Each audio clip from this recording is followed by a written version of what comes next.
A ansiedade ela é uma resposta saudável. O animal que não ficava ansioso quando ele ia beber água, ele era mais predado. Ele sempre foi uma pessoa muito agitada, só que isso pra mim era uma coisa que era característica dele.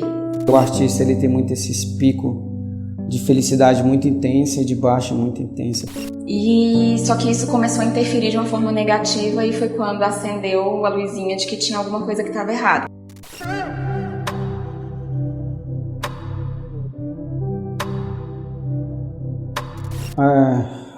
Sou Rafael Nino, né? O nome, na verdade, é Rafael Nino, é um apelido, então eu juntei como nome artístico. Tenho 37 anos, fiz 37 anos agora em setembro. Meu nome é Raquel, conheci o Nino quando eu tinha uns 17 anos e nós começamos a namorar quando eu tinha 18.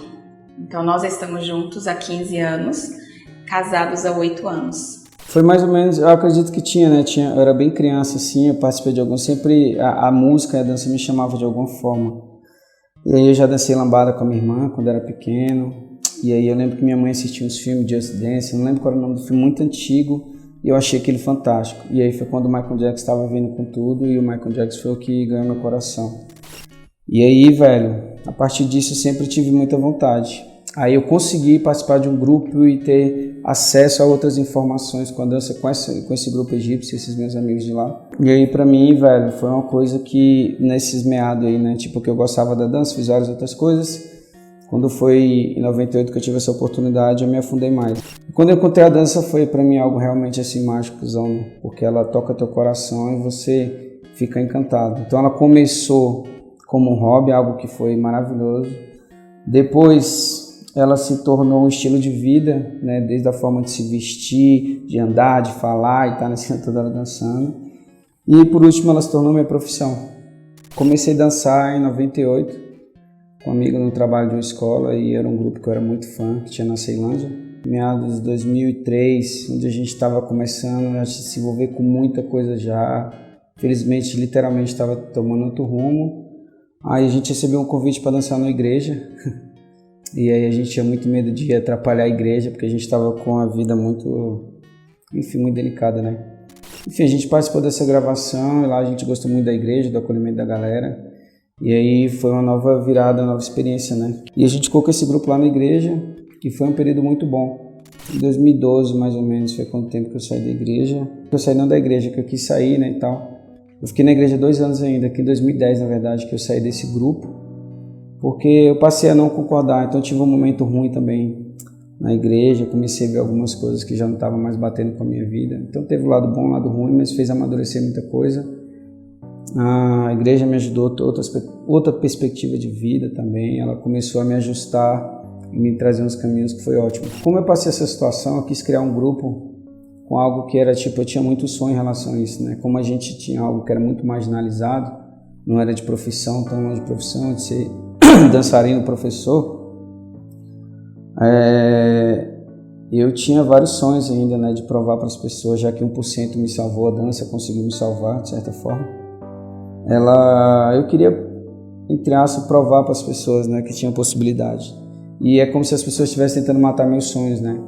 E aí eu juntei alguns amigos que eram alunos, amigos que foi do grupo, e aí chamei eles e a gente montou esse grupo e eu queria criar algo relacionado a sonhos, só que eu não sabia o que. Até que eu assisti um filme, Escritores da Liberdade, que marcou muito, que eu me identifiquei muito com a realidade do filme, vi o que a professora fez e tal. Aí lá eu conheci uma música, que era tema do filme, que tinha a frase de Martin Luther King, né? I have dreams. E aí eu conheci a história de Martin Luther King, achei fantástico, e eu queria criar o grupo relacionado a sonhos, porque é como se estivesse tentando matar nossos sonhos. E é isso, aí eu já tenho meu grupo, né, Have Dreams, com uma grande equipe, graças a Deus. Sempre tive várias pessoas importantes, e todo mundo que passou no grupo foi extremamente importante para o grupo, o crescimento. Até a gente chegar hoje, em 2020, né, a gente montou o nosso estúdio em 2019. Ele sempre foi uma pessoa muito agitada, nunca ficou muito quieto, então ele sempre foi agitado. Só que isso para mim era uma coisa que era característica dele. Eu sou mais calma, mais tranquila, e aí eu achava que era apenas uma diferença de uma pessoa para outra. A família dele também é toda muito agitada, então até então para mim era uma característica dele e da família. Na verdade eu sou assim desde pequeno, né? Sempre me chamavam muito de agoniado, que era agoniado e tal, então... E aí os amigos falavam muito disso, mas eu não tinha noção de que o nome seria ansiedade. A ansiedade ela é uma resposta saudável. As pessoas elas direcionam a ansiedade sempre por uma questão patológica, mas isso é um erro, né? Seres humanos que não ficam ansiosos não estão saudáveis. A saúde ela também tem sintomas, e a ansiedade é um deles, né? Por que a ansiedade é importante? Porque ela permitiu que a gente evoluísse. O animal que não ficava ansioso quando ele ia beber água, ele era mais predado, né? Então a ansiedade ela é uma resposta biológica a elementos aversivos ou potencialmente perigosos que tem no nosso meio. O que aconteceu? O meio selvagem se foi, né? Só que o que configura a gente como Homo sapiens, né, tá aí até hoje.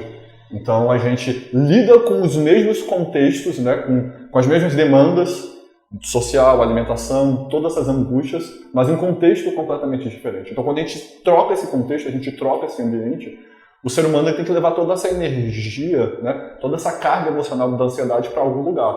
Então para onde é que ele deságua isso hoje em dia? Nas demandas sociais. Então a sociedade ela é altamente reforçadora para o contexto ansioso, né? A gente vive atendendo demandas, seja nossas ou terceirizadas, o tempo inteiro.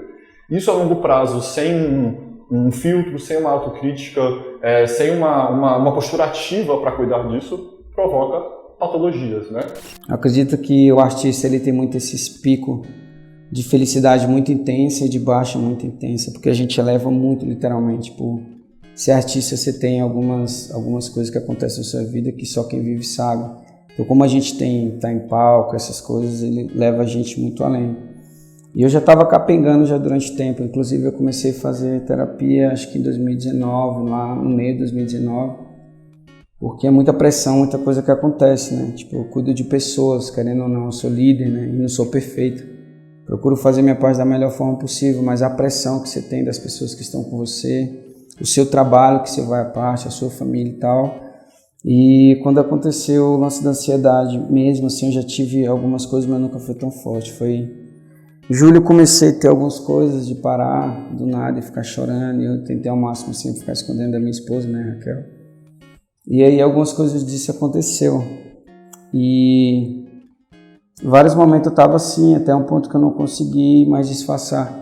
Só que isso começou a interferir de uma forma negativa e foi quando acendeu a luzinha de que tinha alguma coisa que estava errada. Então eu estava em reunião de família, e aí a gente estava em um momento lá confraternizando numa boa e tal, que a gente foi visitar, lanchando fora até, e do nada eu comecei a querer chorar. Na psicologia não é determinante como você se sente ou o que você está fazendo. A nível patológico, claro. O maior determinante são os danos. Então se o cara ele vive a ansiedade dele, mas ele não tem insônia, ele não briga com as pessoas em volta, ele não deixa de ter um dia de trabalho, beleza. É só a forma dele funcionar e tá saudável. Agora, a partir do momento que ele começa a ter danos, né, perdas pessoais ou sociais, aí a gente começa a classificar como uma patologia. E aí essas coisas começaram a acontecer de forma rotineira. A gente ainda estava trabalhando um pouco online e tal. Tinha dedicado, né? Falei que comecei em 98, então são 2 décadas aí dedicando a dança, a vida. E a gente ia acabar de montar um estúdio. E, claro, né, as coisas aconteceram, afetou muita gente financeiramente, eu comecei a ficar preocupado demais, e aí muita coisa vindo, gente maldosa, eu comecei a consumir, infelizmente, o que vocês estão assistindo agora da internet, mas a gente sabe que se você não dosar isso, porque a internet é muita mentira, tá ligado? E de certa forma aquilo te deixa ansioso, porque você tá achando que tá todo mundo feliz, todo mundo tá colocando coisa boa, ninguém coloca lado ruim. E o jornal, a mídia também, que eu acho que é muito avassalador e ruim. Então a gente tinha que estar acompanhando aquilo e tudo aquilo foi acumulando, até a hora que eu comecei a pipocar e o corpo foi cobrando. Então, quando a gente começou a perceber, eu fui aos poucos tendo que dar satisfação, porque a gente ainda estava mantendo um estúdio online e tal, tem um grupo, né? E tem minha família, então eu tinha que dar satisfação para as pessoas mais próximas de mim. Então começou com a Raquel, passando os piores momentos. O ser humano ansioso ele vai fazer o quê? Ele vai temer, ele vai esperar. Enquanto o depressivo ele sofre muito pelo passado, o ansioso ele sofre muito pelo futuro. Então, como não aconteceu, a possibilidade dele criar cenários inexistentes, principalmente se ele não tiver um acompanhamento, é gigantesca, né? Por isso que é muito comum as pessoas ficarem ansiosas antes de dormir ou depois de acordar. É quando o sistema límbico, né, que é o que controla todas as emoções, é a parte mais primitiva do nosso cérebro, ele está um pouco mais dominante, digamos assim. Então, o ansioso ele vive essa mazela, né, esse contexto de que ele espera por algo aversivo, que ele não sabe o que é, mas ele não tem dúvidas do que vai acontecer. O assustador foi quando se transformou não só numa sensação de ansiedade, que é o que a gente conhece por ser, digamos, normal, né, mas se transformou numa crise mesmo. E a gente tentou ir nesses drive que fizeram pra assistir alguma coisa de comédia, sacou? Só que lá eu fiquei, tipo, muito sério.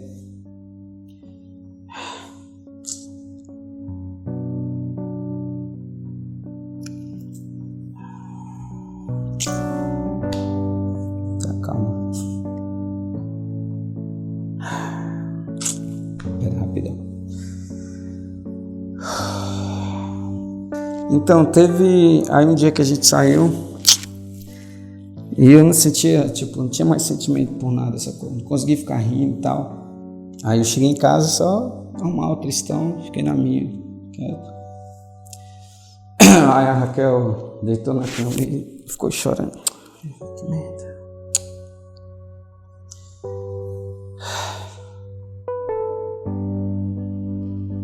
Vou só lavar o rosto, acho que...